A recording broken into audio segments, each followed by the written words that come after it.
এটা ভারত, পাকিস্তান নয়। শান্তকে উদ্দেশ্য করে বাসিত আলীর কোচা। চলতি মাসে পাকিস্তান সফরে গিয়ে প্রথম টেস্ট জয়ের পাশাপাশি প্রথমবারের মতো পাকিস্তানের মাটিতে টেস্ট সিরিজ জয়ের ইতিহাস গড়েছে বাংলাদেশ ক্রিকেট দল।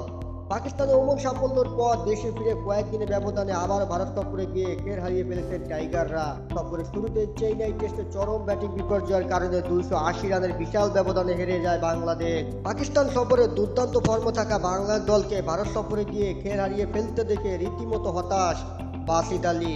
পাকিস্তানের সাবেক এই তারকা ক্রিকেটার আফসোস করেই বলেছেন, এটা ভারত, পাকিস্তান নয়। তার মানে পাকিস্তানকে হেসে খেলে হারাতে পারলো ভারতের সঙ্গে টেক্কা দেওয়া সহজ ব্যাপার নয়। নিজের ইউটিউব চ্যানেলে বাসিত বলেন, শান্ত 2-0 ব্যবধানে ভারতকে হারানোর কথা বলেছিল। আরে ভাই, এটা পাকিস্তান নয়। পাকিস্তানে যারা রান করেছেন চেন্নাই টেস্টে তারা একেবারেই নিষ্পাপ ছিল। জাকির সাদমানকে আরো বড় ইনিংস খেলার পরামর্শ দিয়েছেন বাসিত। তিনি আরো বলেছেন, বাংলাদেশ পাকিস্তান যতটা পার্থক্য, ভারত বাংলাদেশ ততটাই পার্থক্য।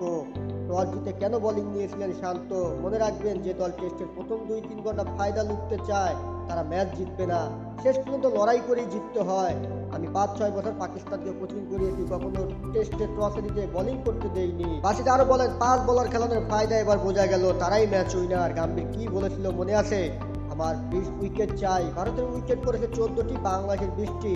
পার্থক্য বোঝা গেছে তো?